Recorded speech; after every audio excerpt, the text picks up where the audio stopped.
Мен ишенген маселем 3 айдын ичинде окуп бүтөшүбүзгө. Бул электриктердин жумушу жеңил.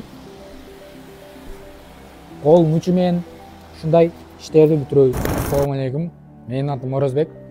Баткен облусунун Карабак айылынан келип отурам. Азыркы убакта электроадис окуу борборунун 12-чи группасын бүтүрүүчүсүмүн. Электроадис кесибине келип калыштын себеби атам өзү электрик. Ата кесип бул кичине кесип кылып алайын деген болчумун. Негизи өзүм дагы эле кичинекейимден кызыгып баштагам.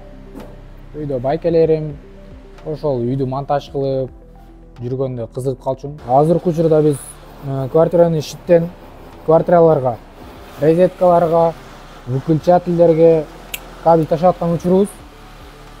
Мен практикага чыкканыма уже 2-нчи күнүм кетип атат.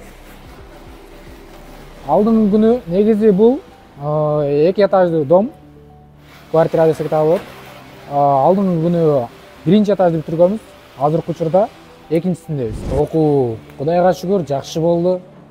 Электроадис окуу борбору кыска убакыттын ичинде көп темаларды өттүк, көп үйрөндүк десек болот. Биздин Гүланда эжебизге чоң рахмат негизи эле. Өтө чоң салымын кошту. Биз кечигип келип атсак дагы аракет кылып түшүндүрүп берип атты. Өзүбүздө косяк болсо дагы жууп берип атты десек дагы болот. Негизи эле бул электромонтаж кесиби жеңил.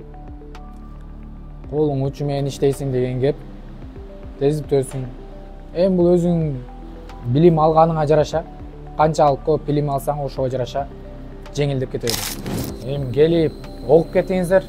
3 айдын ичинде, кыска мөөнөттүн ичинде электромонтаж боюнча полный маалыматты билип кетесиздер.